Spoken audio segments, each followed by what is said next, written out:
நம்ம ஓட்டு போட்டப்போ போட்ட மை கூட இன்னும் அழியல. ஸோ சரியான சமயத்துல இந்த உயிர் தமிழுக்கு படத்தை ரிலீஸ் பண்றாங்க அப்படின்னு சொல்லணும். அண்ட் நம்ம எல்லாருக்கும் ரொம்பவே பிடித்தமான வித்யாசாகர் அவர்களுடைய இசை இந்த படத்துக்கு மேலும் ஒரு பலம்.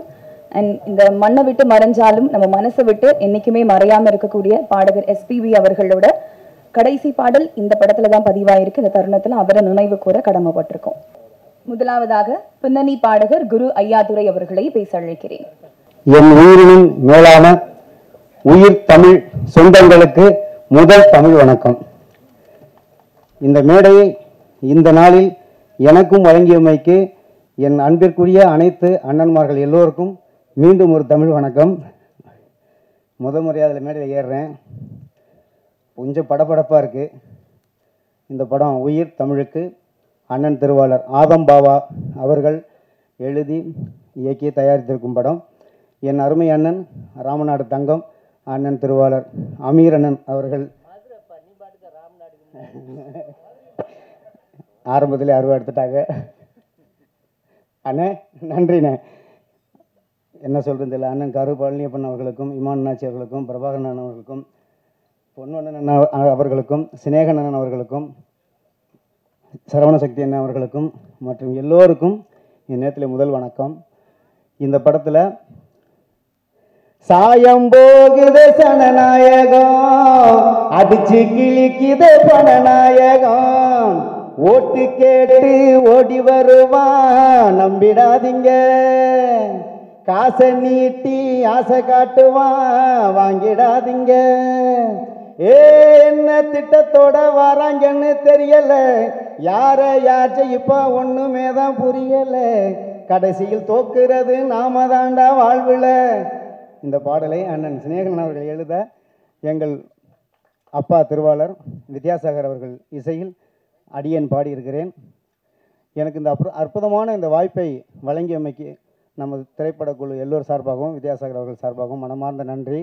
ஒரு தாய் ஒரு குழந்தைக்கு எப்படி சோறூட்டி பாட்டு சொல்லி கொடுப்பாலோ அதே மாதிரி 2 மணி நேரம் ஸ்டூடியோவில் என்னைய பாட வச்சு ஹார்மோனியத்தில் பாட்டு சொல்லி கொடுத்து, நீ நல்லா பாடுற, நீ ஒழுங்காக பாடுற வரைக்கும் விடிகிற வரைக்கும் உன்னை விட மாட்டேன், நீ பாடித்தான் போகணும் அப்படின்னு இந்த பாட்டை எனக்காக கொடுத்து இந்த வாய்ப்பை வழங்கிய வித்யாசாகர் அவர்களுக்கும் அண்ணன் பாடலை எழுதிய சினேகன் அவர்களுக்கும் தயாரித்து படத்தை இயக்கிய அண்ணன் ஆதம்பா அவர்களுக்கும் கதாநாயகன் அண்ணன் திருவாளர் அமீர் அவர்களுக்கும் இந்த நேரத்திலே இந்த தம்பியின் இதயபூர்வமான நன்றியை உங்கள் பாதங்களில் சமர்ப்பணம் செய்கின்றேன். என் போன்ற புது வாய்ப்பை தேடி அலைந்து கொண்டிருக்கும் இப்பெல்லாம் பாடகர்களுக்கு பல பேருக்கு வாய்ப்பு கொடுக்கணும், பெரிய வெற்றியை கொடுக்கணும். இந்த படம் மிகப்பெரிய மாபெரும் வெற்றி அடையணும்னு இறைவனை வேண்டிக்கிறேன். என் அன்னை தமிழ் அன்னையை வேண்டிக்கிறேன். நன்றி, வணக்கம். ஒரு இயக்குனரா அறிமுகமாகி குட்டி புலி படம் மூலமா ஒரு நடிகரா அடையாளம் காணப்பட்டு இப்போ உருவாகக்கூடிய எல்லா வில்லேஜ் பேஸ்ட் படங்கள்லையும் பிரதான கதாபாத்திரத்தில் நடிக்கக்கூடிய நடிகரும் இயக்குனருமான சரவணசக்தி அவர்களை பேச அழைக்கிறேன். அன்பு தமிழ் சொந்தங்களுக்கு என்னோட முதல் வணக்கம்.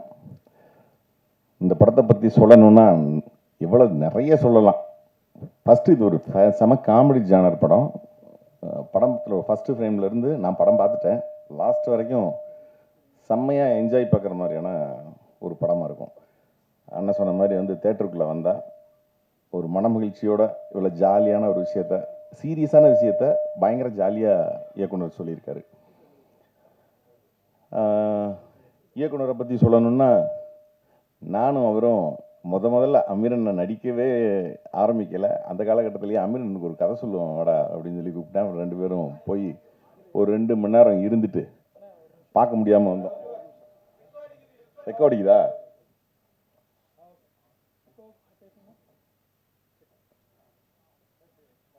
அப்படி அமீரனுக்கு ஒரு கதை சொல்லணும்னு சொன்னேன். அப்போ நான் இயக்குனராக இருந்தேன், ஆதம்பாவா இணை இயக்கமாக இருந்தார்.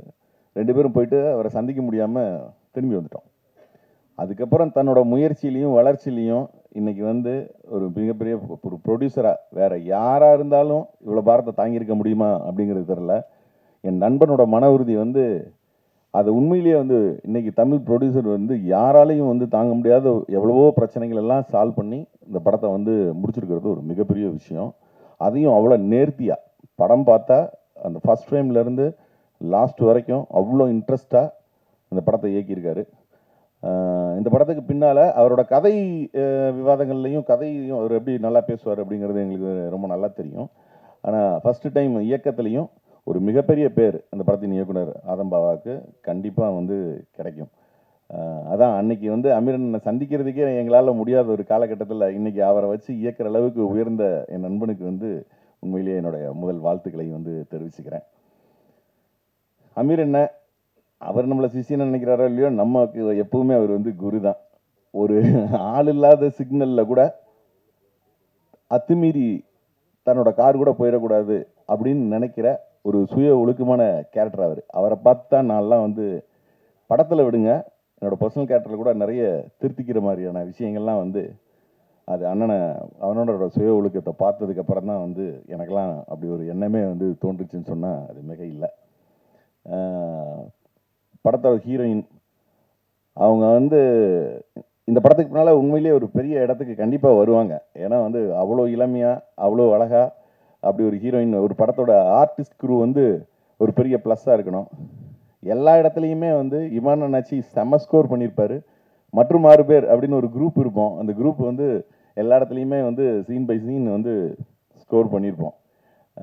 எனக்கும் வந்து படத்தின் ஆரம்பத்திலிருந்து கடைசி வரைக்கும் ஒரு நல்ல வாய்ப்பு வழங்கிய என் நண்பனுக்கும் அமீரண்ணனுக்கும் என் நன்றியை தெரிவிச்சுக்கிறேன். நன்றி. தனித்துவமான நகைச்சுவை நடிகர். சின்ன திரையா இருந்தாலும் சரி, வெள்ளித்திரையா இருந்தாலும் சரி, ஸ்க்ரீன்ல வந்தா போதும், ஃபுல் ஃபன் தான். எஸ், நடிகர் இமான் அண்ணாச்சி அவர்களை பேச அழைக்கிறேன். அனைவருக்கும் வணக்கம். உயிர் தமிழுக்கு ஒரு அற்புதமான ஒரு திரைப்படம். எல்லா படத்துலையும் எத்தனையா சொல்கிறேன், எதோ மாற்றி கீற்றி சொல்ல மாட்டேன் அப்படின்னு சொல்லி நீங்கள் யோசிக்கிறது எனக்கு புரியுது. ஏன்னா அந்த படத்தை நடித்தது மட்டுமல்லாமல் அந்த படத்தை ஒரு நாளைக்கு முன்னாடி நாங்கள்லாம் உட்காந்து பார்த்தோம். அவ்வளவு அவ்வளவு அழகாக, அவ்வளவு ஒரு ஒரு ஒரு நகைச்சுவை கலந்த ஒரு காதல் கதை. அவ்வளவு அழகாக ஆதம்பாவா அவர்கள் இந்த படத்தை மக்களுக்காக தயாரித்து வச்சுருக்காங்க. இதில் ஹீரோ வந்து இன்றைக்கி உலக மக்களால் மக்கள் போராளி அப்படின்ற ஒரு அற்புதமான பட்டத்தை நம்ம எல்லாரும் சேர்ந்து நம்ம அண்ணன் அமீர் அவர்களுக்கு கொடுத்துருக்கோம். அந்த பட்டத்திற்கு சரியான பொருத்தமான ஒரே ஆள் நம்ம அண்ணன் அமீர் அவர்கள் தான். அண்ணன் அவர்களோடு அது அமீர் அண்ணன் அப்படின்னோடனே படம் ஷூட்டிங் ஆரம்பிக்கும் போதுலேருந்தே ஆதம்பா அவர்கள் சொன்னாங்க, அண்ணே அமீர் அண்ணன் கூடவே வர்ற மாதிரியான ஒரு கேரக்டரு அப்படின்னா. அப்போ எனக்கு ஒரு சின்ன யோசனை, பருத்தி வீரன் படம்லாம் ஒரு டேக்கு ஒழுங்காக வராட்டா கூட அமீர் அண்ணன் பல டேக்குகள் போ போ போ போ போயிட்டே இரு அப்படின்னு சொல்லுவாங்கலாம் கேள்விப்பட்டிருக்கோமே. நம்மகிட்டலாம் கொஞ்சம் நல்லா பேசுவாங்களா, இல்லை நம்மளை போட்டு பெண்டை கழட்டிடுவாங்களா அப்படின்னு சொல்லி ஒரு பயந்துக்கிட்டே தான் வந்தேன். ஆனால் நான் நினைத்த அண்ணன் அமீர் அவர்கள் அங்கே இல்லை. ஒரே நாள் தான் நம்ம டீம் ஃபுல்லாக எல்லோரும் கூடயுமே வந்து அமீர் சாரா இப்படி இவ்வளவு ஜோவியலாக பழகிறாங்க அப்படின்ற அளவுக்கு நாங்கள்லாம் ரொம்ப ஆச்சரியப்படுற அளவுக்கு ரொம்ப ஜோவியலாக ரொம்ப ஜாலியாக அந்த படத்தை முழுவதும் நாங்கள் அதை எடுத்து முடிக்கும்போது தான் அமீர் சாரோடு தனிப்பட்ட முறையில் பழகும்போது அவங்களுக்குள்ளே இருக்கக்கூடிய, இப்போ நான் சொன்னல அந்த மக்கள் போராளி அப்படின்ற அந்த பட்டம் சரியான ஒரு ஆளுக்கு கொடுத்துருக்கோம் அப்படின்னா அது அண்ணன் அமீர் அவர்களுக்கு மட்டும்தான் அது சரியான பேராக அமையும் அப்படின்றத இந்த நேரத்தில் மீண்டும் தெரிவிச்சுக்கிறேன். இன்னொரு விஷயம் என்ன அப்படின்னா, அமீர் சார் வந்து ஆள் ஏற்கனவே அழகாக தான் இருப்பாங்க, அதில் மாற்றுக்கிறதுலாம் கிடையாது. ஃப்ரேமில் இப்போ நீங்கள் பார்த்துருப்பீங்க 2 சாங்லேயுமே வந்து ஒன்று வந்து புரட்சி தலைவர் எம்ஜிஆர் அவர்களை பற்றிய ஒரு தேசிய கீதமாக இனிமேல் வந்து அது கண்டிப்பாக இருக்கும் அப்படின்லாம் மாற்றுக்கிறது கிடையாது. அதில் அமீர் சார் வந்து எவ்வளோ அழகாக இருக்காங்க, அமீர் சார் அழகாக இருக்காங்கன்னு சொல்லுவாங்களா, ஒரு வாட்டி கை தட்டலாமா அமீர் சாருக்கு? அவ்வளோ அழகாக இருக்காங்க. இருங்கண்ணே போட்டு விட்டீங்களா பார்க்காப்புல அப்படி ஹீரோயின், ஹலோ அமீர் சார் மட்டும் தான் சொல்லுவீங்களா, என்னையே சொல்ல மாட்டீங்களா அப்படின்னு. வரேன், ஒருத்தர வந்துடுறேன். அவ்வளவு அழகாக, அவ்வளவு இளமையாக ஒரு அற்புதமான இப்போ அடுத்தடுத்து இப்போ நம்ம படம் 10ஆம் தேதி ரிலீஸுக்கு பிறகு அமீர் சார்லாம் ரெஸ்ட்டே எடுக்க முடியாது. அடுத்து ஷூட்டிங் பரபரன்னு ஓடிக்கிட்டே இருக்க வேண்டியதான். ஏன்னா அப்படி ஒரு அற்புதமான நடிப்பை, ரொம்ப ஒரு யதார்த்தமான ஒரு நடிப்பை இந்த உயிர் தமிழுக்குள்ள அண்ணன் அமீர் அவர்கள் தந்திருக்காங்க. அவர்களுக்கு இந்த நேரத்தில் அற்புதமான நன்றி. இப்படி ஒரு அற்புதமான படத்தை தந்த அன்பு அண்ணன் ஆலம்பாவா அவர்களுக்கும் என்னுடைய அன்பான நன்றி. படம் முழுக்க அண்ணன் அமீர் அவர்களோடு ட்ராவல் பண்ணுற ஒரு காமெடியான ஒரு கேரக்டர். அது ரொம்ப நல்லா பண்ணியிருக்கோம் அப்படின்னு நாங்கள் நம்புகிறோம். 10ஆம் தேதி பார்த்துட்டு நீங்கள் தான் ரிசல்ட் சொல்லணும்.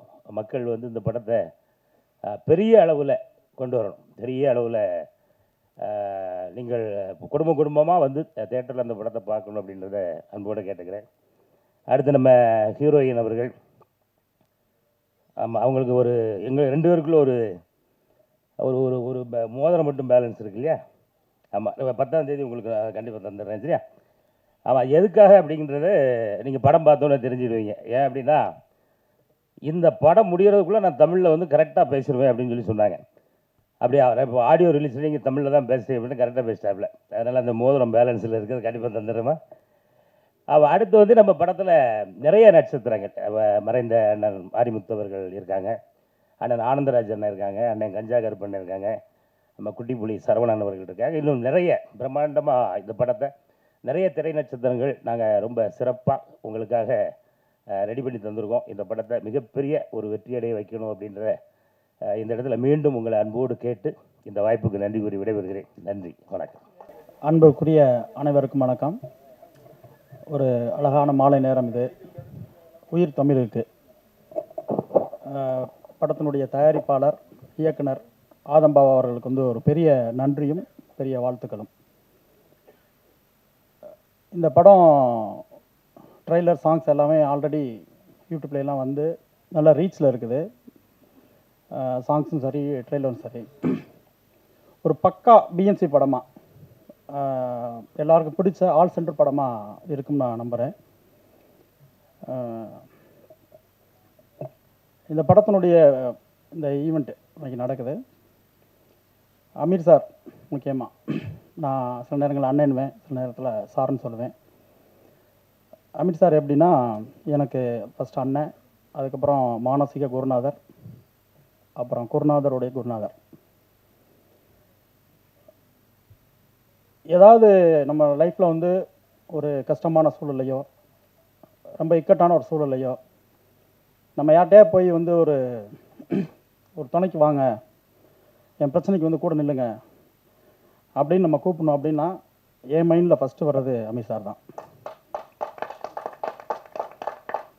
அப்படி பல தருணங்களில் போய் நான் அவர்கிட்ட நின்றுருக்கேன். வெளியில் தெரியாத நிறைய பிரச்சனைகள் எனக்கு இருந்துச்சு. அப்போலாம் போய் நான் கேட்பேன், உடனே வருவார். அதாவது அந்த பிரச்சனைக்கு என் கூட வர்றார் அப்படின்னா,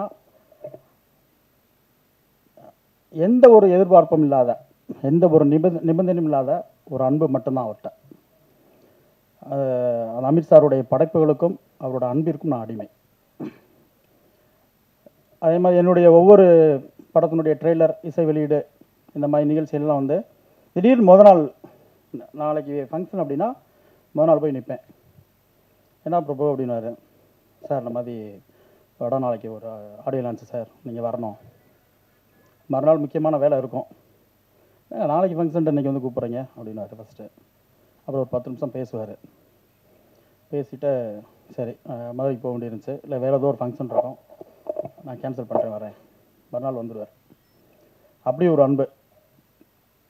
இந்த இப்போ உயிர் தமிழுக்கு இந்த சூழலில் வந்து இந்த ஃபங்க்ஷன் நடக்க போகுதுன்னு தெரியும் போது நான் மனசுக்குள்ள என்ன நினச்சேன்னா, சார் வந்து என்னை கூப்பிட்றாரோ இல்லையோ இந்த ஃபங்க்ஷனுக்கு நான் போயிடணும் அப்படின்னு மட்டும் என் மனசுக்கு தோணுச்சு. யதார்த்தமான இது சார் கால் பண்ணாங்க. ஆனால் பிரபு எங்கே இருக்கீங்க அப்படின்னாங்க. சார் சென்னையில் தான் சார் இருக்கேன், நாளைக்கு வந்து உயிர் தமிழுக்கு ஃபங்க்ஷன் இருக்கு, வந்துடுங்க சார். சார் கூப்பிடவே இல்லை, அவர் முடிக்க முன்னாடி நான் சொல்லிட்டேன். ஏன்னா அது எங்களோட கடமை, என்னோட கடமை. இந்த சூழலில் உயிர் தமிழுக்கு அவருக்கு வருது. இந்த மாதிரி சூழலில் அவர் அருகில் இருக்கணும்னு என் மனசு சொல்லிக்கிட்டே இருந்துச்சு. சில இடங்களில் சொல்லிகிட்டு இருந்தாங்க, அவர் கூட நிறைய பேர் இல்லை, நிறைய பேர் போயிட்டாங்க அப்படி இப்படின்னு. அதெல்லாம் யாரும் எங்கேயும் போகல. நாங்கள் அவர் கூட இருந்த எல்லாரும் அவர் கூட தான் இருக்கோம். இப்போ இருப்போம், எப்போ இருப்போம். அதில் எந்த விதமான மாற்று கருத்தும் எங்களுக்கு இல்லை. அது எனக்கு இந்த மேடையில் சொல்லணும்னு தோணுச்சு. ஃபஸ்ட்டு எனக்கு வந்து இந்த ட்ரெய்லர் சாங்ஸ்லாம் பார்க்கும்போது இது வந்து அமீர் சாருக்கு வந்து ஒரு செகண்ட் ரவுண்டு கம்பேக்காக ஒரு செகண்ட் ரவுண்டு ஆரம்பிக்குதுன்னு எனக்கு தோணுது. நான் ரொம்ப ஜட்ஜ்மெண்ட்லாம் பண்ணக்கூடிய ஆள் கிடையாது. ஒரு சின்ன எனக்கு தெரிஞ்ச ஒரு சின்ன நாலேஜில் சொல்கிறேன். மௌனம் பேசியதில் ஆரம்பித்த அவருடைய முதல் பயணம், ஒரு மௌனத்தை பேச வச்சார்.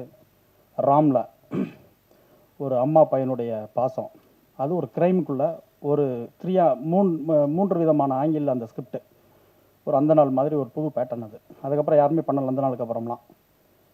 அதை தாண்டி பருத்தி வீரன் பல தேசிய விருதுகளை வாங்கி தமிழ் சினிமாவின் மறக்க முடியாத படம் அது.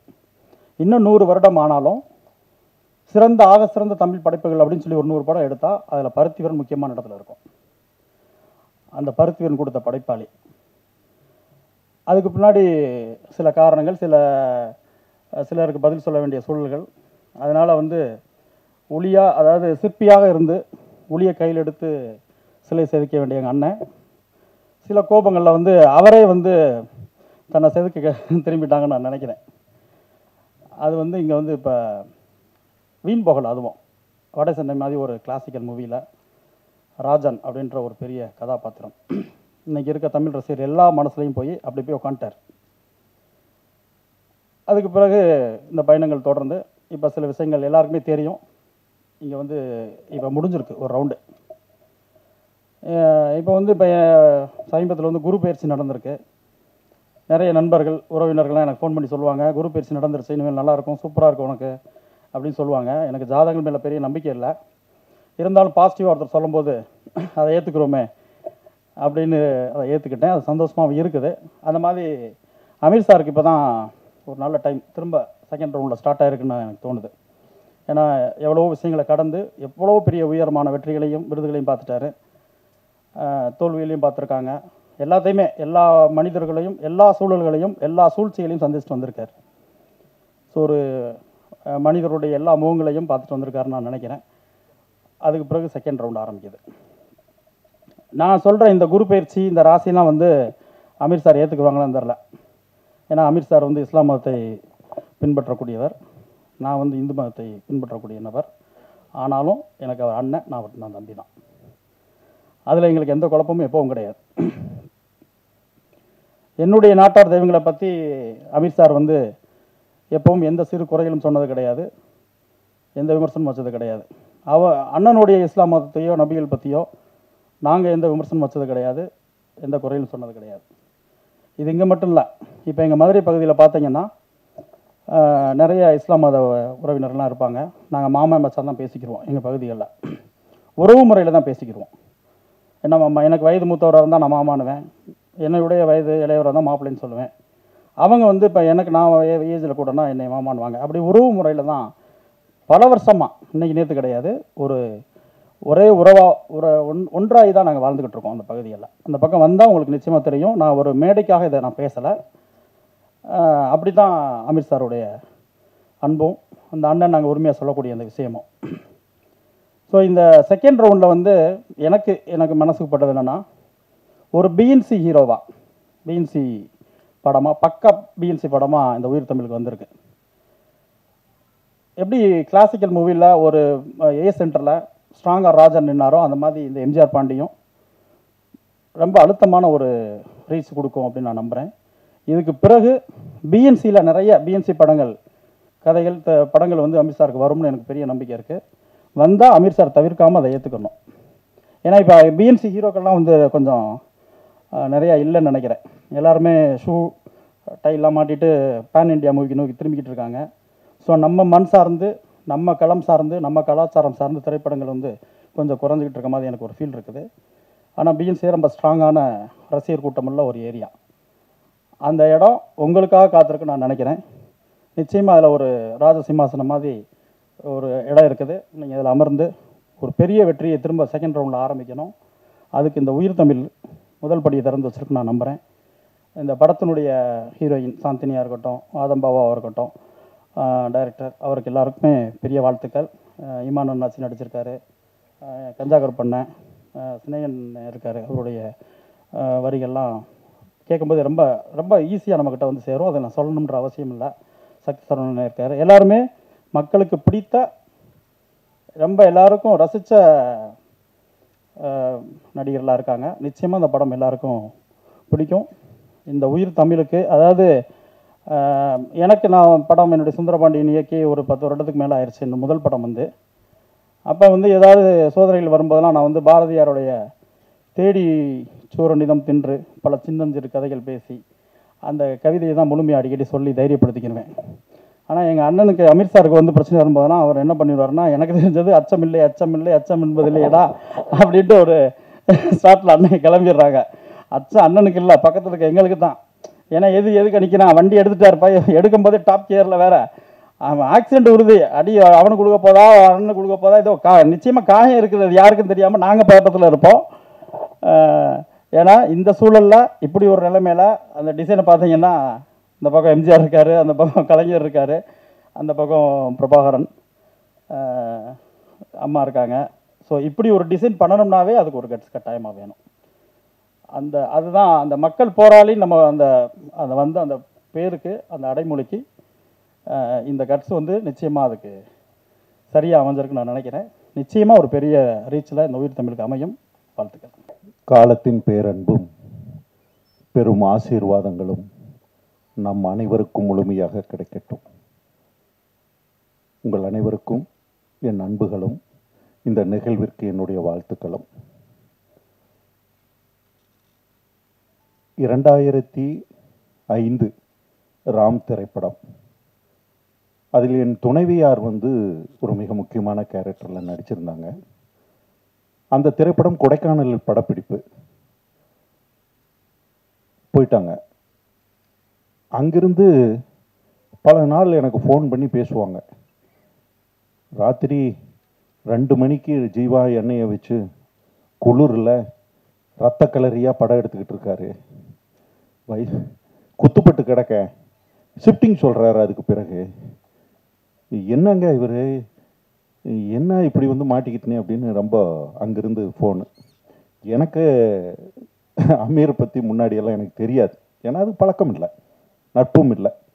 நான் சொன்னேன், இல்லை ஒரு இயக்குனர் அது ஏதோ ஒரு மூடில் எடுக்காரு, நம்ம அது வந்து இந்த பக்கம் பொண்டாட்டி நடிகை, அந்த பக்கம் ஒரு செஞ்ச தொழில் இயக்குனருடைய அந்த மனநிலை, இந்த ரெண்டுக்கு நடுவில் சித்திக்கிட்டு நான் இயக்குனர் பக்கம் பேசினா நீங்கள் எப்போதுமே டெக்னீஷியனை தான் பேசுவீங்கன்னு ஃபோனை வச்சுருவாங்க. சரி, இவங்களுக்கு ஆதரவு தோணுன்னா நம்ம உள் மனசாட்சி குத்திக்கிட்டே இருக்கும். என்னடா இது இப்படி ஒரு இவங்களை வந்து நம்ம பொய்யா சொல்ல வேண்டியது, சமாதானப்படுத்த வேண்டியதே இருக்கேன்னு. அந்த திரைப்படம் பண்ணிக்கிட்டு இருக்கும்போது அவர் தான் தயாரிப்பாளர். சசி வந்து அதில் உதவியாளராகவும் அசோசியேட்டாகவும் இருந்தவர். சசிக்கு வேலை அசோசியேட் ப்ளஸ் அங்கிருந்து கீழே வந்து மதுரையில் பணம் பரட்டிக்கிட்டு போய் மேலே ஷூட்டிங். ஒரு நாள் திடீர்னு ஷூட் இல்லை அப்படின்னா கொடைக்கானலில் பணமும் இல்லாமல் என்ன பண்ணுவாங்கன்னா ஷூட்டிங் கேன்சல் பண்ணிவிட்டு அங்கே இருப்பாங்க. பதட்டமே இல்லாமல் ஷூட்டிங் போயிட்டு சொல்லுவாங்க என் துணையார் அங்கேருந்து, என்னங்க கொஞ்சம் கூட இவ்வளவு செலவு நடக்கு, இவ்வளவு இருக்குது, ஆனால் வந்து ஷூட்டிங் கேன்சல் பண்ணிவிட்டு அவங்க பாட்டுக்கு ரெஸ்ட் எடுத்துக்கிட்டு இருக்காங்க பதட்டமே இல்லாமல் அப்படின்னெல்லாம் பதறுவாங்க. இப்படித்தான் எனக்கு அமீர் அவர்களை பற்றி தெரியும். அந்த திரைப்படம் வந்தபோது ஒரு படைப்பாளியாகவும் என்னால் அமீர் அவர்களை உணர முடிந்தது.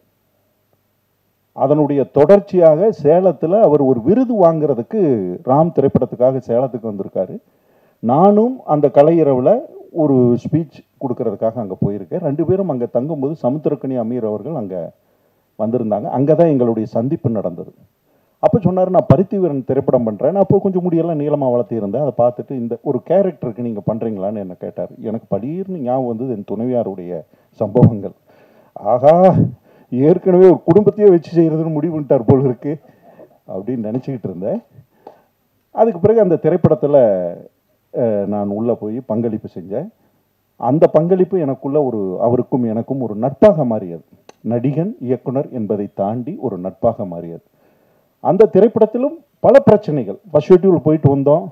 அப்புறம் ஒரு சைப்ரஸ் ராம் திரைப்படத்துக்கு சைப்ரஸ் கார்த்தி அவரும் போய் விருதெல்லாம் கலந்துட்டு வந்தாங்க. பார்த்தா செகண்ட் ஷெட்யூல் நகர்ற மாதிரியே தெரியல. முடியெல்லாம் வளர்ந்து சாமியார் லெவலுக்கு பெருசாக போயிடுச்சு எங்களுக்கு. அப்போ என்ன அப்படின்னு விசாரித்தா திரைப்படத்தில் அவர் வந்து தயாரிப்பாளராக அடுத்த ஷெட்யூல் தயாரிப்பாளராக களமிறங்குறாரு. அதே படத்தை டேக் ஆஃப் ஆகுது.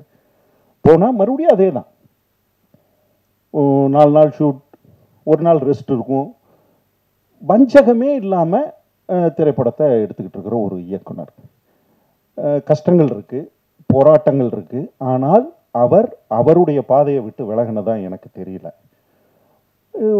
அந்த திரைப்படம் சார்ந்த காலகட்டத்தில் ஒரு நடிகனை கடந்து நானும் அவரும் ஒரு நட்பு ரீதியாக உரிமையோடு பேசிக்கொள்ளக்கூடிய ஒரு நபராக நானும் அவரும் எப்போதுமே இருந்திருக்கோம். நான் உரிமையோடு பேசுவேன், அந்த உரிமையை அவர் நட்பாக எடுத்துக்கொள்வார். இதுதான் எங்களுக்குள்ள இருந்தது.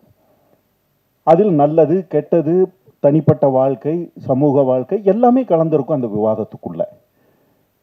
அதனுடைய பருத்தி வீரனுடைய வெற்றி, அந்த வெற்றியில் ஏற்பட்ட பிரச்சனைகள், அதுக்குள்ளே இருந்து அவர் யோகி திரைப்படம் பண்ணும்போது அவர் நடிகனாக உள்ள நுழையினார். எனக்கு ஒரு நடிகனாக அவரை ரொம்ப பிடித்த படம் வந்து யோகின்னு சொல்லுவேன். யோகியில் பார்த்தீங்கன்னா எல்லா டைமென்ஷனும் இருக்கும். ஒரு ஒரு ஒரு கதாபாத்திரத்துக்கு ஒரு நடிகன் தன்னை தானே செதுக்கிக்கிட்டு இந்த மீடியாவுக்குள்ளே வரும்போது அவர் வந்து முழுமையாக அந்த திரைப்படத்தில் வேலை செஞ்சார். அதுவும் அப்படி தான், சின்ன படமாக எடுப்போம்னு ஆரம்பித்து அதுவும் அதே போல தான் வழக்கம் போல் அது ஒரு மிகப்பெரிய படமாகத்தான் அது வந்து சேர்ந்தது. இப்படி தொடர்ச்சியாக அவரோடு நான் பார்த்த வரையிலும் அவருடைய வாழ்க்கையை நான் வந்து தனிப்பட்ட முறையில் நான் பேசும்போது எல்லாரும் திரைப்படத்துக்கு வந்து கெட்டு போவாங்க. ஊரில் நல்ல பையனாக அப்பா அம்மா வளர்த்தின பையனாக இருப்பாங்க. திரைப்படத்துக்கு வரும்போது ஒரு பழக்க வழக்கங்கள் அல்லது திரைத்துறை சார்ந்த சுதந்திரம் எல்லாம் சேர்ந்து அவங்களே கொஞ்சம் அந்த அப்பா அம்மா வளர்த்தின பையன்லேருந்து கொஞ்சம் மாறுபடுத்தி பயணிக்க வைக்கும். ஆனால் இவரை பொறுத்தவரையில் உள்டா, சென்னைக்கு வர்றதுக்கு முன்னாடி வரையில் எல்லா தப்பும் பண்ணுன ஒரு பொறுக்கி அவர். அப்படித்தான் மதுரை வாழ்க்கை இருந்திருக்கு. ஆனால் சென்னை திரைத்துறைக்குள்ள வரும்போது மிக சிறந்த ஆன்மீகவாதியும் தனி மனித ஒழுக்கத்தோடும் இருக்கிற ஒரு பார்வைக்காக வந்துடுறார். ரொம்ப ஆச்சரியம் அது. அந்த திரைத்துறைக்குள்ள வந்த காலகட்டத்தில் இருந்து எனக்கு ஒரு ஆரம்ப காலகட்டம் தெரியல அவரை. ஆனால் ராம் அப்படிங்கிற படத்தினுடைய தொடர்ச்சியை எனக்கு தெரியும் போது முன்னாடி அவருடைய வாழ்க்கையை பற்றி, பாலா வந்து என்னுடைய அரை நண்பர் இயக்குனர் பாலா. அப்போ பாலாவும் இவரும் மதுரையில் நண்பர்கள்.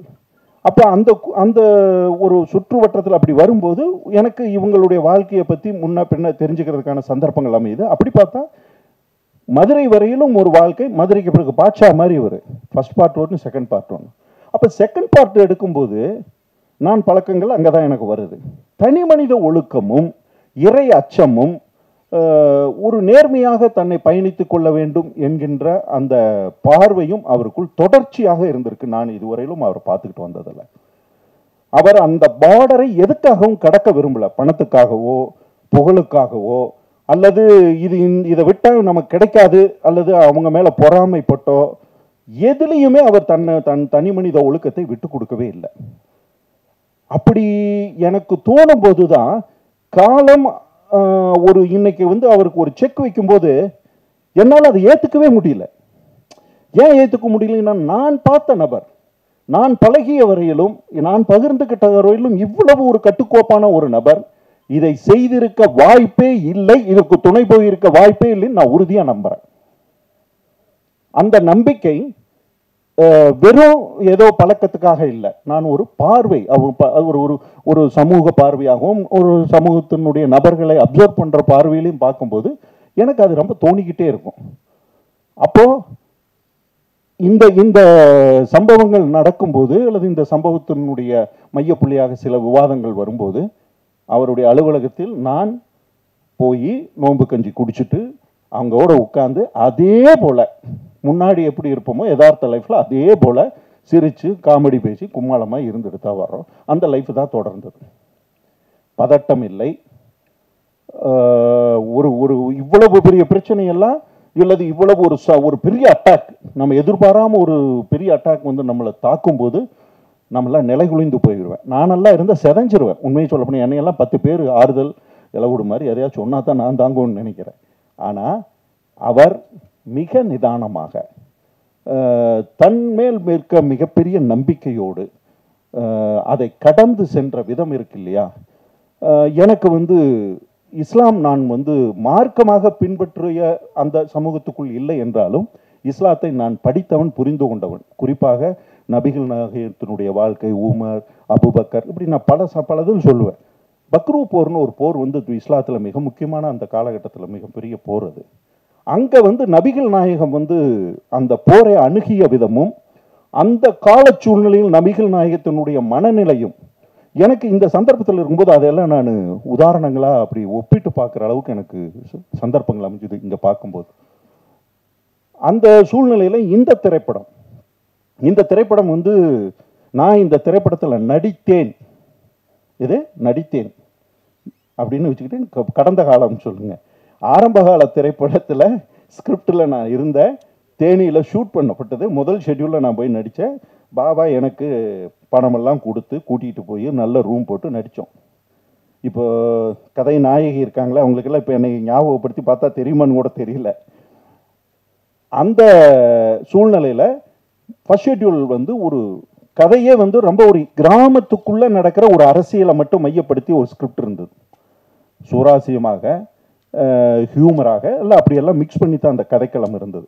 உண்மை சரியாக சொல்ல போனால் பாக்யராஜ் சாருடைய ஆரம்பகால படங்கள் இருக்கும் இல்லையா, அந்த பேட்டர்னில் இருந்தது அந்த ஸ்கிரிப்ட்.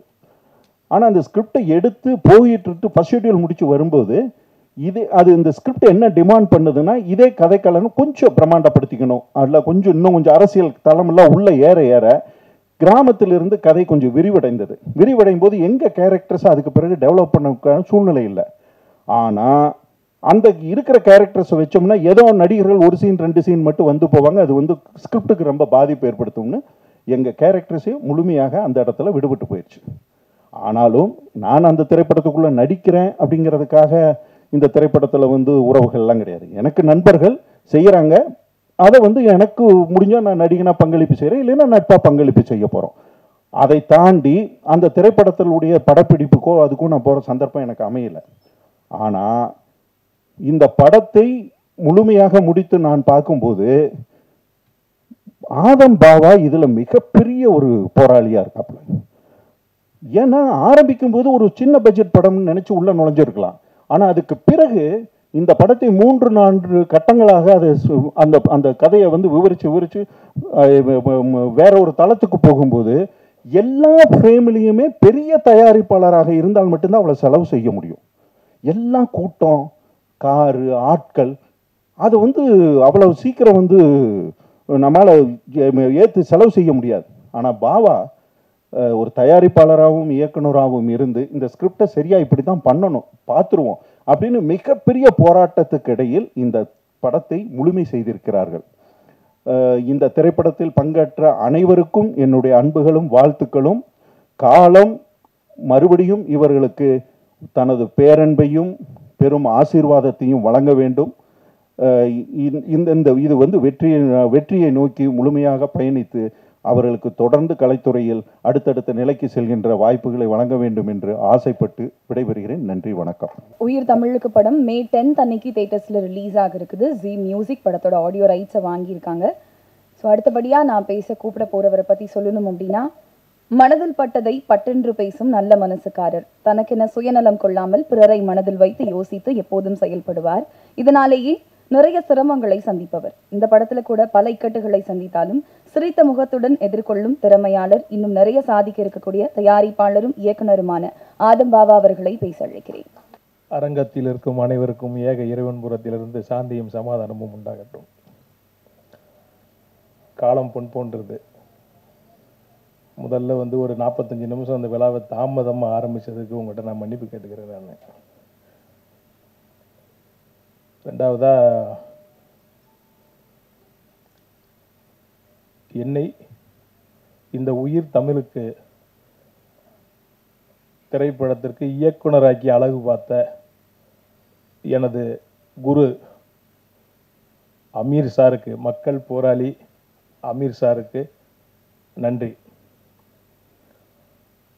நான் ஏன் அவரை குருன்னு சொல்கிறேன்னா, நான் அவருடைய எந்த திரைப்படத்துலேயும் உதவியாளராக நான் வந்து வேலை செய்யலை. அவரோட படத்துக்கு நான் இயக்குனர். ஆனால் நான் ஏன் அவரை குருன்னு சொல்கிறேன்னா, அதுக்கு ஒரு குட்டி பிளாஸ்பேக் இருக்கு.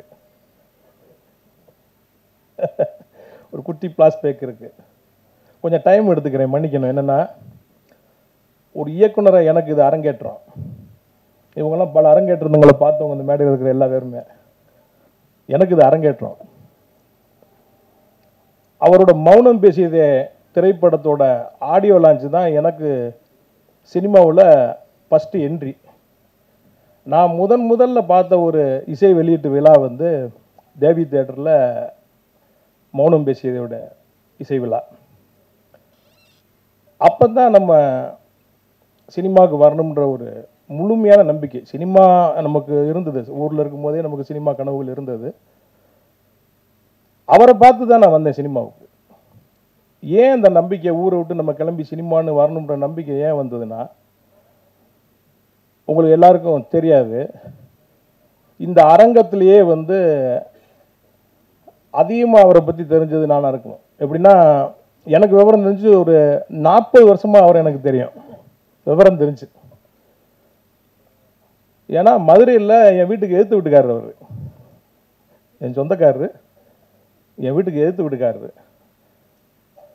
அவரை பற்றி எனக்கு அவ்வளவும் தெரியும், நிறைய தெரியும் அவரை பற்றி எனக்கு. அப்போ இனிமேல் சினிமா தான் அப்படின்னு அந்த நம்பிக்கையை விதைச்சது எனக்கு வந்து இந்த மௌனம் பேசியது ஆடியோ லான்ச்.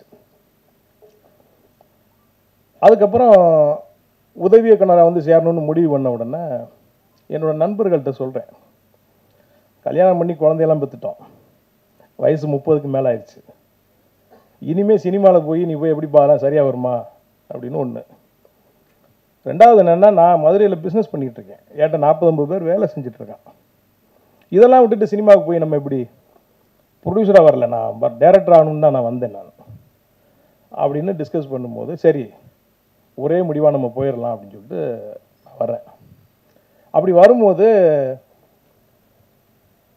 அண்ணன் இயக்குனர் பாலா அவர்களுக்கும் அமீர் சாருக்கும் மீட்சூலா ஒருத்தர் இருக்கார், அவருக்கு உறவினர், அவருக்கு வந்து அவர் மாமா, எனக்கு அவர் அண்ணன், ஒரு அட்வொகேட் இருக்கார் மதுரையில். அவர்கிட்ட போய் சொல்கிறேன், ஆனால் இந்த மாதிரி நான் சினிமாவில் டைரக்டராக போனேன், நான் உதவி இயக்குனராக சேரணும்னே, எனக்கு கொஞ்சம் பாலாண்ணன்ட்ட ரெக்கமெண்ட் பண்ணுங்க அப்படின்னு. அப்போ அமீர்கிட்ட அனுப்பிச்சுட்றேன்ப்பா, அவன்கிட்ட போடப்பா அப்படின்ட்டார். இல்லை நான் பாலாண்ணன்ட்ட தான் நான் சேரணும் அப்படின்னோன்னா, ஒரு கல்யாணத்தில் ஒரு பாலாண்ணனை மீட் பண்ணுறோம். மீட் பண்ணி இந்த மாதிரி தம்பி அசிஸ்டன்ட் டைரக்டராக சேரணும்ட்டாப்லப்பா வந்துட்டு அப்படின்னா, வர சொல்லுங்கன்ட்டார். அவர் மேலே பெரிய மரியாதை வச்சுருக்கவர், வர சொல்லுங்கன்னு சொல்லிட்டார். சொன்னோன்னே நான் சென்னைக்கு வந்துட்டேன். வரும்போதே காரோடு வர்ற ஒரு அசிஸ்டன்ட் டைரக்டர் வந்து இங்கே ஒரு வீடு பிடிச்சி தனியாக தான் வரேன். வந்து எல்லாம் செட் பண்ணிவிட்டு பாலண்ணனை போய் பார்க்குறேன். அப்போ ஒரு நான் கடவுள் படத்தோட டிஸ்கஷனுக்காக அண்ணா நகரில் ஆஃபீஸ் போட்டிருக்காரு. அந்த ஆஃபீஸில் பார்த்தீங்கன்னா, இங்கே சாலிகிராமத்தில் ஒரு ஆஃபீஸ் இருக்குது, ஆனால் அவர் யாரும் தொந்தரவு இருக்கக்கூடாதுன்றக்காக அண்ணா நகரில் ஒரு ஆஃபீஸ் போட்டிருக்காரு. காலையில் 9 மணிக்கு போயிட்டேன் நான். 9 மணிக்கு ஆஃபீஸ் போனோன்னா ஒரே ஒரு அசிஸ்டன்ட் டைரக்டர் இருந்தார். டைரக்டர் இருக்காருன்னா மேலே தான் இருக்கார், வெயிட் பண்ணுங்க அப்படின்ட்டார். மணி 10 ஆச்சு, 11 ஆச்சு, 12 ஆச்சு, 12:30 ஆச்சு. அப்போ அந்த படத்தில் முதல்ல ஒரு பெரிய ஹீரோ நடிக்கிற மாதிரி இருந்தார். அந்த ஹீரோ வந்தார் அந்த ஆஃபீஸுக்கு. ஏன்னா ஆச்சரியமாக இருந்தது, ஏன்னா இவ்வளோ பெரிய ஹீரோ சிம்பிளாக வராருன்ட்டு. வந்து அந்த ஹீரோ வந்தோன்னா அசிஸ்டன்ட் டைரக்டர் மேலே கூட்டிகிட்டு போகிறார். அப்புறம் மணி 1 ஆகுது, 2 ஆகுது, 2:30 மணி ஆகுது, சாப்பாடு போகுது மேலே. அந்த அசிஸ்டன்ட் டைரக்டர் நீ சாப்பிட்டியான்னு கூட கேட்கல, மேலே போகிறாங்க. 3 ஆகுது, 4 ஆகுது, 5 ஆகுது. நான் எப்போ வேணாலும் டேரக்டர் கூப்பிட்டுருவார், மேலே ஹீரோ வேறு இருக்காருன்னு சொல்லிட்டு நான் வெயிட் பண்ணிகிட்ருக்கேன். ஒரு 5 மணிக்கு அந்த ஹீரோ வந்து திருப்பி கீழே போகிறாரு இறங்கி. அந்த அசிஸ்டன்ட் டைரக்டர் போய் ஹீரோ ஏற்றி விட்டு வராரு. அப்புறம் 6 ஆகுது, 7 ஆகுது, 8 ஆகுது, 9 மணி ஆயிடுச்சு. என்னை கூப்பிடவே இல்லை. நான் சாப்பிடவும் போகல, அங்கே ஒரு 2 தடவை ரெஸ்ட் ரூம் மட்டும் போயிட்டு வந்து அப்படி உட்காந்துருக்கேன். 9 மணிக்கு மேலே பொறுமை இழந்துட்டேன்.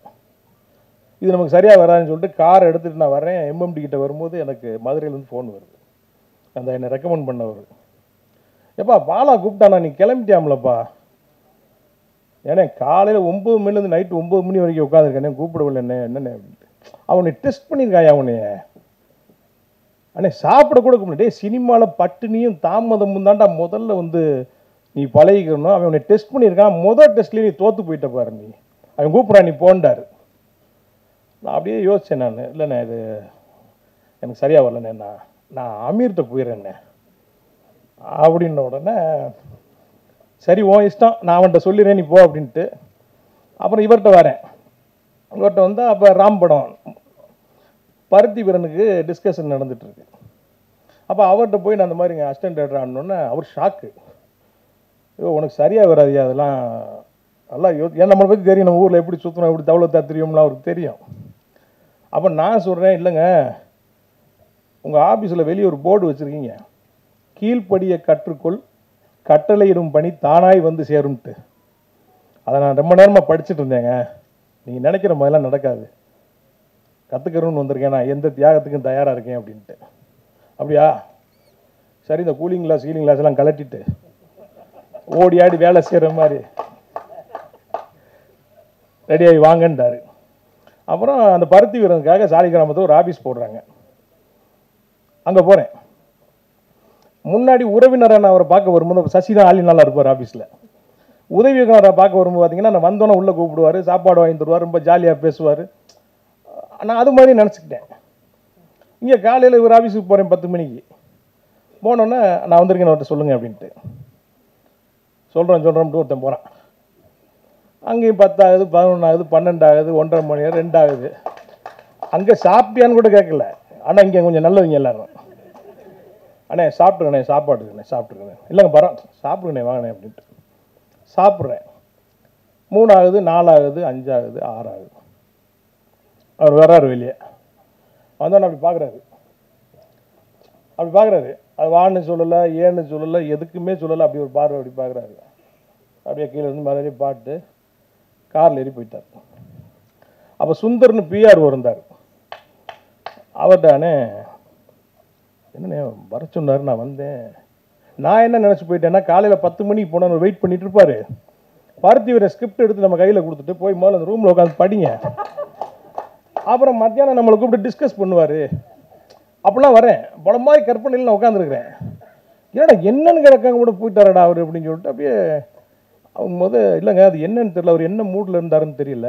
உங்களுக்கு அவரை பற்றி தெரியுமில்ல? ஏங்க அவரை பற்றி எனக்கு தெரியும், எனக்கு வேறு மாதிரி தெரியுங்க, இப்படி எனக்கு அவரை பற்றி தெரியாதுங்க அப்படின்னு உடனே சினிமா போக உங்களுக்கு கற்றுக் கொடுக்கும். அப்புறம் வந்துட்டேன். அடுத்த நாள் நான் போகலை. காலையில் கிளம்புனேன். யோசிச்சு பார்த்தேன்னா இப்போ அங்கே ஒரு எக்ஸ்பீரியன்ஸு, இங்கே ஒரு எக்ஸ்பீரியன்ஸு, போகலாமா வேணாமான்னு யோசனை பண்ணிக்கிட்டே இருக்கேன். மறுநாள் சாயங்காலம் எனக்கு ஃபோன் வருது மதுரையிலேருந்து. அவர் தான், எப்போ நீ ஆஃபீஸுக்கு வரலையா அமீர் சொன்னானே அப்படின்ட்டு. ஏங்க காலையிலேருந்து சாயங்காலம் வரைக்கும் உட்காந்துருக்கேன், என்னன்னு கூட கேட்குறாங்க. அங்கே இருக்கு ஐயோ அசிஸ்டன்ட்னா அப்படி சேர்ந்துக்கிறது, அப்படியே போய் அப்படி சேர்ந்துக்கிறது தான். அவனை டெஸ்ட் பண்ணியிருக்காங்க, அவனை பொறுமை இருக்கான்ட்டு. இப்படி ஒரு குருவையும் இப்படி ஒரு சிஷியனையும் உலகத்தில் எங்கேயுமே பார்க்க முடியாது. வெறுத்துட்டேன். எனக்கு அப்படி வந்த உடனே அப்படி ஒரு எக்ஸ்பீரியன்ஸ். அப்புறம் பார்த்தேன் என்னடா வழி அப்படிங்கும்போது கொஞ்சம் டைம் எடுத்துக்கிறேன், தப்பாக நினச்சிக்காதீங்க. என்னடா அதுக்கு வழி அப்படின்னு நினைக்கும் போது அப்போ பார்த்தேன், சரி இந்த டேரக்டர்கள்லாம் எப்படி இருக்காங்க அப்படின்னு. ஒரு ஆஃபீஸ் வச்சுருக்குறாங்க, உள்ள ஒரு பெட்டு போட்டு படுத்துருக்குறாங்க, யோசிக்கிறாங்க. கூட பெல் அடித்தா வரக்கு ஒரு பையனை வச்சுருக்குறாங்க. சரி நம்மகிட்ட தான் பணம் இருக்கு, நம்ம இந்த செட்டப்பை முதல்ல பண்ணிடுவோம்ட்டு முதல்ல ஒரு ஆஃபீஸை போட்டேன். போட்ட உடனே அங்கே ஒருத்தர் நமக்கு பழக்கம் மாறேன் ஒயின் ஷாப்பில். என்ன பிரதர் அப்படின்னா, சினிமா அப்படியா பிரதர், என்னென்ன படங்கள்லாம் உங்களுக்கு ரொம்ப பிடிக்கும் அப்படின்ட்டு. நாங்கள் ஆரம்பத்தில் பாரதி ராஜா சார் படம்லாம் பார்த்துருங்க, மணி சார் படம் நாயகன் எனக்கு ரொம்ப பிடிக்குங்க. அப்படியா ஓகே. உலக சினிமா பார்க்குற பழக்கம்லாம் இருக்கான்னு. உலக சினிமானா என்னங்கன்னு கேட்டேன். இந்த ஜாக்கி சான் படம் அதெல்லாம் வருமே அது வாங்க அப்படின்ட்டு. ஓஹோ அப்படியால நீங்கள், சரி உங்கள் ஆஃபீஸ் எங்கே இருக்குன்றார். அப்படி பழகிற கொஞ்சம் நேரம் பழகணுன்னா அவர் மறுநாளே ஆஃபீஸ்க்கு வர்றார். ஒரு 3 டிவிடி கொண்டு வர்றார். ஒரு படத்தை போடுறார், காட்ஃபாதர் படம் ஒரு. அப்படியே பார்க்குறேன். எனக்கு மணி சார் மேலே இருந்த மரியாதை அப்படியே இறங்கிருச்சு. அப்படியே படம் பார்த்தேன் எப்படி அப்படின்ட்டு. என்னங்க அது இது மட்டும் இல்லை, இன்னொரு பாட்டு இருக்கு பாருங்கன்ட்டார். அதை பார்க்குறேன். இன்னொரு பாட்டு பாருங்கிறார், அதையும் பார்க்குறேன். அதுக்கப்புறம் என்ன பண்ணுறாரு, ஒரு வீடியோ காட்டுறாரு. அதில் அந்த படத்தோட ஆஸ்கார் அவார்டு விழா நடக்குது. அந்த படத்துடைய ரைட்டர் பார்த்தீங்கன்னா 2 ஆஸ்கார் அவார்டை கையில் வாங்கிட்டு அந்த டேரக்டர் திட்டுறாரு, நான் எழுதின கதையில் அவன் 10% கூட படம் எடுக்கலன்ட்டு. இப்படின்னே அவர் ஓவியமாக கதை எழுதினார். அந்த புக்கு எங்கேயா கிடைக்கும்னோன்னா அங்கங்கே லைப்ரரியில் தேடிக்கிட்டு அந்த புக்கு வருது. அதுக்கு ஒரு டிரான்ஸ்லேட்டர் வச்சு படித்து நமக்கு சொல்கிறாரு கதையை கேட்கும்போது ஆகா உண்மைதான் அவர் சொன்னது, உண்மையிலேயே அவர் எழுதின கதையில் 10% தான் படமாக்கியிருக்காங்க. அப்புறம் அந்த இன்னொரு 4 டிவிடியை கொண்டு வர்றாரு அடுத்த நாள். இந்த ஸ்டிங்க்னு ஒரு படம் இதை பாருங்கன்ட்டு. அதை பார்த்தா உப்பு கரையுது, உப்பு குறைஞ்சா டியூப்பு மேலே வருது, டியூப்பு மேலே வந்தால் பலானது மேலே வருதுன்னா அதில் இருக்குது. அவ்வளோதானா இன்னும் இருக்காங்கன்னு இன்னும் இருக்கு பாருங்க. Once upon a time in அமெரிக்கான்னு ஒரு படம் பாரு, அமெரிக்கன் கேங்ஸ்டர்னு ஒரு படம் பாரு, அதை பாரு இதை பாரு இதை பாருன்னு வருது. அப்படியே மணிரத்னம் சார் மேலே அந்த மரியாதை திருப்பி ஏறுது மேலே. ஒரு சினிமாவுக்கு இவ்வளவு மெனக்கெடுவாங்களா? Excellent movie. அப்படி ஒரு டைரக்டர், நம்ம ரசிச்ச டைரக்டர். அப்படியே மணி சார் அப்படியே போகிறார், அப்படியே அப்படியே அப்படியே அப்படியே போகிறார். அப்போ என்னன்னா சரிங்க, இது மாதிரி படங்கள்லாம் என்ன இருக்குன்னு காட்டுங்க. ரோமன் ஹாலிடேன்னு ஒரு படம் காட்டுறாரு. இந்த ரோமன் ஹாலிடே எங்கே இருந்து வச்சுங்க? இதுதாங்க அன்பேவா.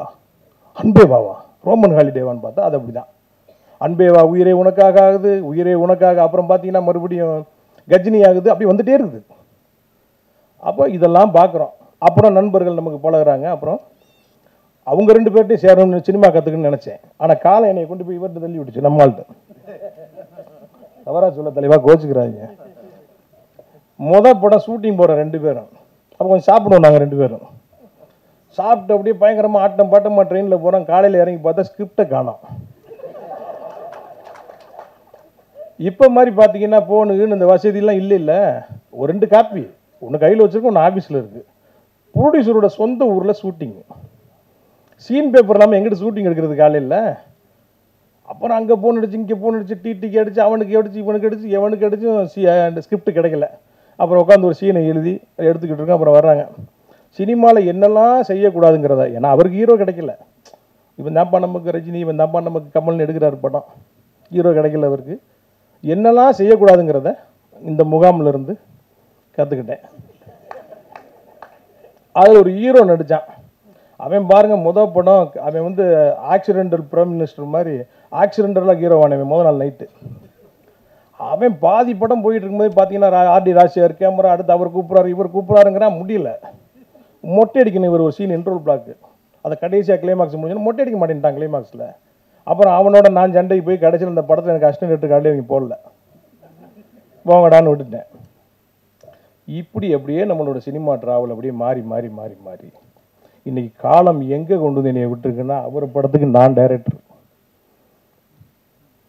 இப்போ ஏன் நான் அவர் குருன்னு சொன்னேன்னா, இந்த படம் எடுக்கும்போது ஒரு நல்ல வண்டி ஓட்டுற ஒரு டைரக்டர் ஒரு டிரைவர் இருந்தாருன்னா, அப்போ லெஃப்டில் போ ரைட்டில் போ ஸ்லோ அப்படின்னு ஒரு இன்ஸ்ட்ரக்ஷன் கொடுத்துட்டே இருப்பார். அது மாதிரி அவர் பக்கத்தில் இருந்தனால தான் இந்த படம் சாத்தியமாச்சு. இந்த படம் இன்னைக்கு இவ்வளவு நேர்த்தியாகவும் பார்த்தவங்களாம் இன்னைக்கு காலையில் ஹீரோயின் பார்த்தாங்க. சார் இப்படி ஒரு படத்துலையா நான் நடிச்சிருக்கிறேன் நான் அசந்துட்டாங்க. இந்த படம் இவ்வளோ தூரத்துக்கு வந்ததுக்கு அவர் தான் காரணம். சினிமாவில் ஷூட்டிங் நடந்துட்டு இருக்கும்போது டைரக்டரும் ஹீரோவும் முதல்ல பேசிப்பாங்க. என்ன சார் இந்த ப்ரொடியூசர் 4 நாள் எடுக்க வேண்டிய சீனை 2 நாளில் முடிங்கிறான், கொலையாக கொள்றான சார்ன்ட்டு பேசிகிட்டு இருக்கும்போது அங்கேருந்து ப்ரொடியூசர் வருவார். ஹீரோ போய் மார்க்கில் நிற்பார். இப்போ ப்ரொடியூசரும் டைரக்டரும் பேசிக்கிடுவாங்க. என்ன சார் இவனை போய் ஹீரோ வாக்கினே கொலையாக கொள்றான சார், நம்மளை வேறு ஹீரோ இருந்தால் நல்லா படம் எடுத்துக்கலாமா சார்பா. கொஞ்ச நேரத்தை பார்த்தீங்கன்னா டைரக்டர் எழுந்திரிச்சு வேற ஒரு செட்டப்புக்கு போவார். ஹீரோ ப்ரொடியூசர் பக்கத்தில் உட்காருவார். இவன் என்ன சார் டைரக்டர் இவன்ட்ட கொண்டு வந்து என்னையே மாட்டி விட்டீங்க, பாடா படுத்துறான் சார் என்னைய, அடுத்த தடவை வேற படம் எடுப்போம் சார்பாங்க. ஆனால் இப்படியா ஒரு வழியாக படத்தை எடுத்து முடிச்சுட்டு அந்த ஆடியோ லாஞ்சில் பேசுவாங்க பாருங்க பேச்சு, எங்கப்பா அவர் அப்படி தெரியுமா இவர் இப்படி தெரியுமான்ட்டு. ஆனால் இங்கே அது நடக்கலை. இங்கே நாங்கள் மதுரை வந்த மண் சூடான மண், சூடான ரத்தம், எதுனாலும் உடனே தெரிஞ்சிடும். அப்படியே காலைல ஒரு அப்படி சிரிச்ச மாதிரி ஒரு நல்லா இருக்கிறான்னு பார்த்தா டக்குன்னு ட்ரகலாவா மாறிடுவார். வேலை நடந்துக்கிட்டு இருந்தால் அவர் மாதிரி ஒரு ஜாலியான ஆள் இருக்க முடியாது. யாராவது செட்டில் தப்பு பண்ணிட்டாங்க, ஏதாவது அவருக்கு பிடிக்கல, சினிமா சம்பந்தமாக அவர் மாறுவார். இப்படியா இந்த படத்தை எடுத்துகிட்டு வந்து நாங்கள் முடித்தோம்.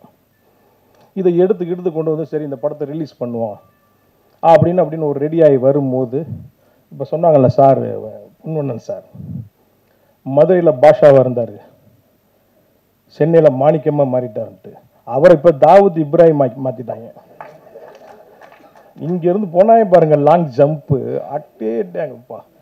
படத்தை ரிலீஸ் பண்ணால் நம்ம அங்கிட்டு கடனை உடனே வாங்கி என்னடா அது எப்பறம் அந்த படத்தை ரிலீஸ் பண்ணுறோன்னு சிக்கலில் உட்காந்துருக்கும் போது திடீர்னு ஒரு நாள் டிவியை பார்த்தா டடரன் டன் டடரன் டன் டடரன் டன் அடித்தான் பாருங்க.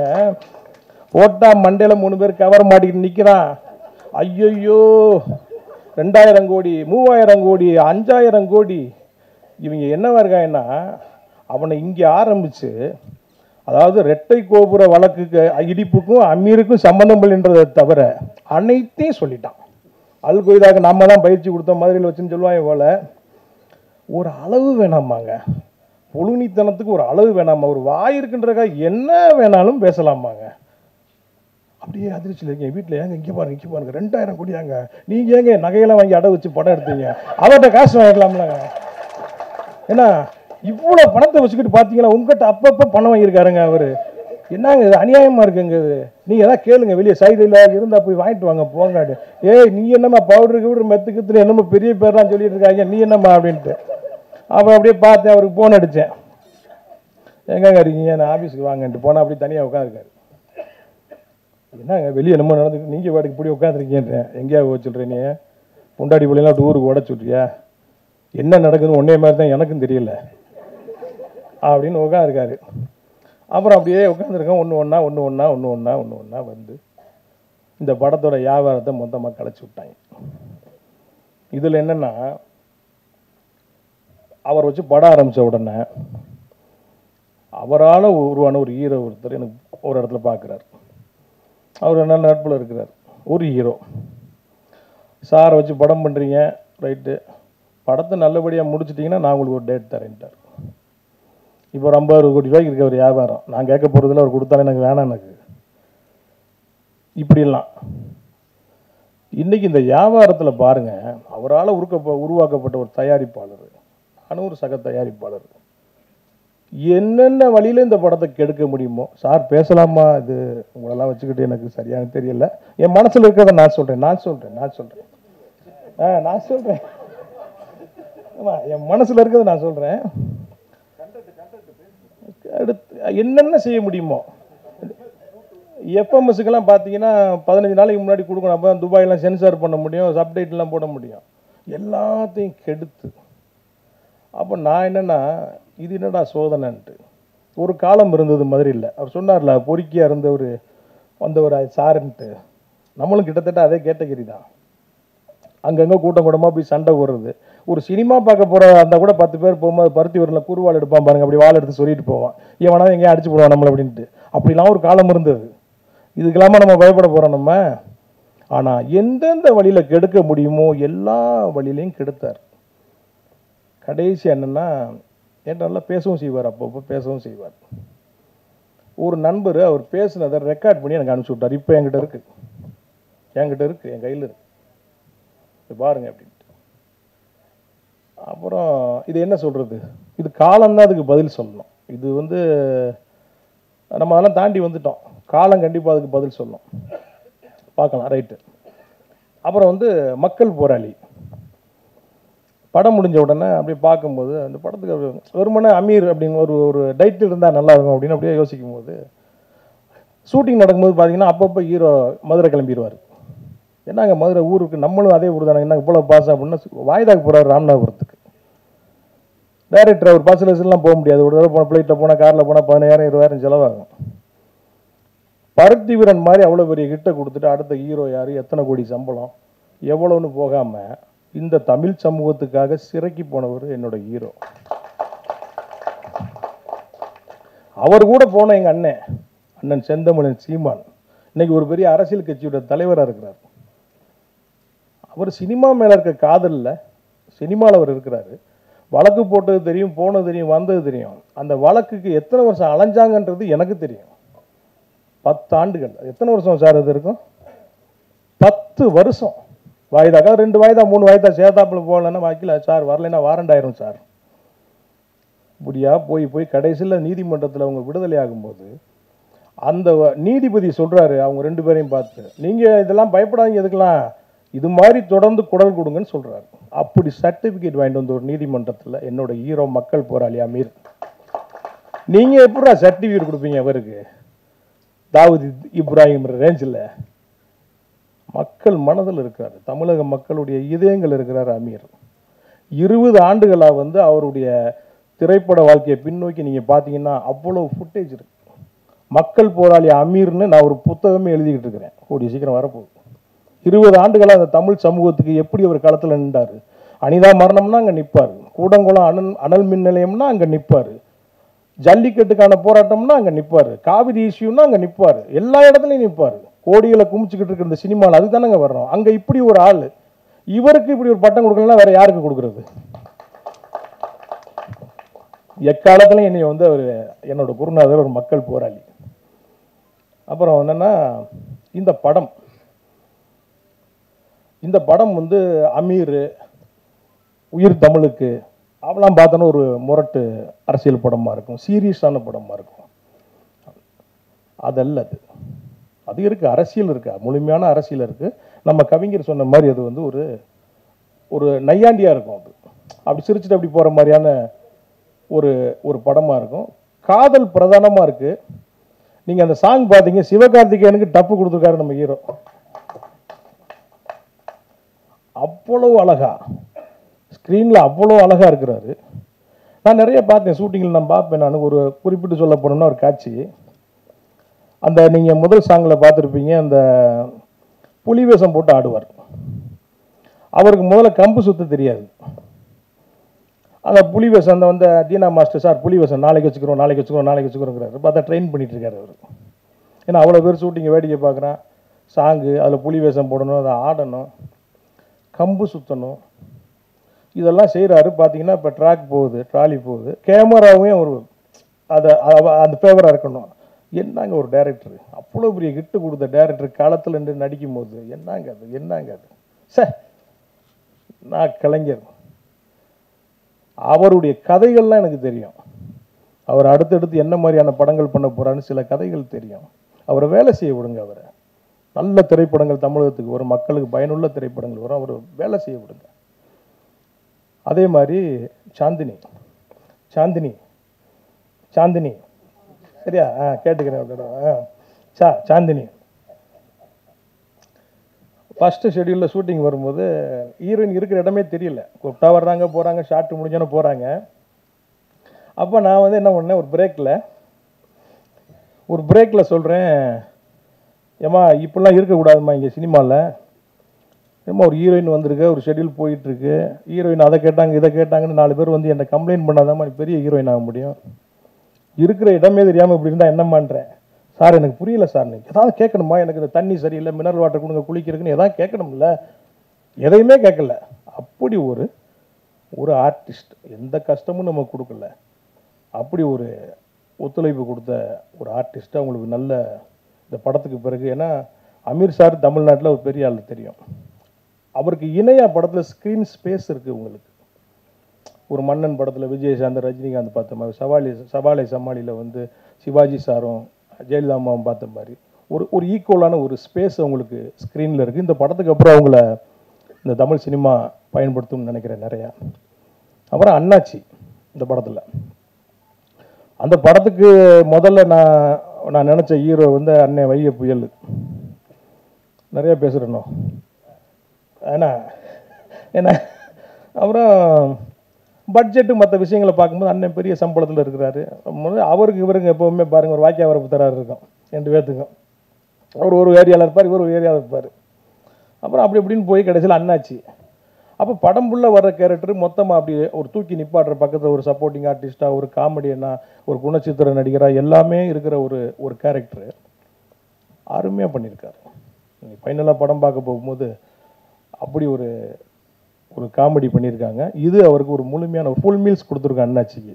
இதுக்கப்புறம் அண்ணாச்சி நிறைய படங்களில் ஹீரோவுக்கு விட்ட தோழனா மாமாவா. அப்புறம் பருத்தி வீரனில் வந்து கார்த்தியை வந்து எப்படி சித்தப்புன்னு கூப்பிட்டாங்களோ அந்த மாதிரி மாமான்னு கூப்பிடுவாங்கன்னு நினைக்கிறேன் நான். ஆமாம், எங்கள் அண்ணாச்சி இப்போ மாமாவாயிட்டார் அந்த படத்தில். அதை படம் பார்க்கும்போது நீங்கள் ஃபீல் பண்ணுவீங்க. அப்புறம் இயக்குனர் பிரபாகரன் சார் பேசும்போது சொன்னாங்க, என்றைக்குமே நாங்கள் அவர் கூட இருக்கோம்ட்டு. இந்த இடத்துல நான் சொல்கிறேன், இங்கே வந்தவங்களை விட்டுருங்க, வராமல் நிறைய பேர் ஃபோன் பண்ணிகிட்டே இருந்தாங்க நம்ம கூப்பிட்டவங்க. ஐயோ வர முடியல, நாங்கள் ஷூட்டிங்கில் இருக்கோம், அங்கே இருக்கோம், இங்கே இருக்கோம். இந்த மாதிரி ஒரு நேரத்தில் அண்ணன் படம் ஆடியோ லான்ச் நடக்கும்போது நாங்கள் இருக்கணுமேன்ட்டு அவங்களுக்கும் நான் நன்றியை சொல்லிக்கிறேன். அப்புறம் கருப்பு சில சீன்கள் இந்த படத்தில் பல சீன் இருக்கார். 10 சீன் அவர் வந்தாலும் பட்டாசாக இருக்கும். அப்படி ஒரு டைலாக் டெலிவரி, அப்படி ஒரு காமெடி. இன்னைக்கு காலையில் படம் பார்த்தோம் அவங்க சாந்தினி சார், என்ன சார் இப்படி பண்ணியிருக்காரு, ஒரு படம் ஃபுல்லாக வச்சுருக்கலாமேன்ட்டு. அவ்வளோதான், அந்த சார் சொன்ன மாதிரி அங்கே ஸ்பேஸ் கிடைக்கலங்க. அப்புறம் கவிஞருடைய பாட்டு நாங்கள் ரிலீஸ் பண்ண பாட்டிலே பார்த்தீங்கன்னா நிறைய வியூஸ் போயிருக்குது. அவர் எழுதின அந்த ஓட்டு கேட்டு ஓடி வருவான் சாங்க, நம்ம குரு பாடின பாட்டு. இந்த பாராளுமன்ற தேர்தலில் பட்டையை கிளப்பியிருக்கு இந்த பாடல். ஆமாம். அப்புறம் நம்ம குருநாதர், ஆமாம் ஆமாம், இன்னொரு குருநாதர் என் சரவண சக்தி நண்பர், என்ன அவர் பாருங்க படம் ஃபுல்லாக அவர் ஒரு ஒரு ஏரியாவில் கிளக்கியிருப்பார். அவரும் நல்ல அவர் என்னென்னா வருஷத்துக்கு 4 படம் பண்ணுறாரு. எப்போங்க அப்படின்னா ஒரு படம் ஆடியோ லான்ச் பண்ணுறாரு, ஒரு படம் ரிலீஸ் ஆகுது, பார்த்தா அடுத்த படம் முடிச்சிட்டேங்கிறாரு. எங்கிட்ட ஒரு ப்ரொடியூசர் கிடப்பாங்கன்னு தெரியல, வரைச்சி அடி தள்ளுறாரு. வாழ்த்துக்கள் சார் உங்களுக்கும். மற்றபடி நிறைவாக பேசிட்டோம்னு நினைக்கிறேன். பொன்வண்ணன் சார் வந்து இந்த படத்தில் பாருங்கள், இந்த படம் எடுத்த காலகட்டத்தில் எங்களுக்குள்ள நல்லது கட்டத்தில் எல்லாத்துலேயுமே வந்து இருந்தவங்களுக்கு ஒரு நல்ல அட்வைஸ் கொடுத்து நல்லா இது பண்ணி வந்தாங்க. இன்றைக்கி வந்து இப்படி ஒரு சூழ்நிலையில் வந்து இங்கே வந்து சாரை பற்றி அவர் கூட பழகி அவரோட ட்ராவல் பண்ணி அதை வந்து அவங்க முன்னாடி வந்து அவ்வளோ அழகாக சொன்னாங்க. அவங்களுக்கு நன்றி. அண்ணன் கருப்பழனியப்பன் அவர் வந்த உடனே அண்ணனை பார்த்தேன், வேட்டி சட்டையில் கரெக்டாக வந்திருக்காரு இந்த படத்துக்கு. நான் கேட்டேன், அண்ணே நான் நினச்சேனே எல்லோரும் வேட்டி சட்டையில் வரும், நீங்கள் வந்திருக்கீங்கண்ணே கரெக்டாக. உயிர் தமிழுக்குன்ற டைட்டில் இந்த படத்துக்கு மிகச்சரியான காஸ்டியூமில் வந்திருக்காங்க. நான் அவங்களோட பெரிய ஃபேன், அவங்களோட பேச்சுக்கு நான் வந்து பெரிய ஃபேன். நான் அண்ணன் அடமலை மாதிரி இப்போ அண்ணனுடைய பேச்சை கேட்குறதுக்கு நான் தயாராக இருக்கிறேன். உங்களை மாதிரி நானும் ஆர்வமாக இருக்கேன். என்னோட குரு அமீர் சாருடைய பேச்சை கேட்குறதுக்கு நம்ம ரொம்ப ஆர்வமாக இருக்கிறேன். வர 10ஆம் தேதி படம் ரிலீஸ் ஆகுது. பத்திரிகைக்காரங்க நான் வந்து ஏற்கனவே இந்த படத்தோட வியாபாரத்தை கெடுத்து விட்டாங்க, பணம் கிடைக்கல, விளம்பரம் பண்ணுறதுக்கு என்கிட்ட காசு இல்லை. நீங்கள் தான் கொண்டு போய் இந்த படத்தை மக்கள்கிட்ட போய் சேர்க்கணும். மறுபடியும் உங்கள்கிட்ட வேண்டி விரும்பி கேட்டு நன்றி கூறி விடைபெறுகிறேன். நன்றி, வணக்கம்.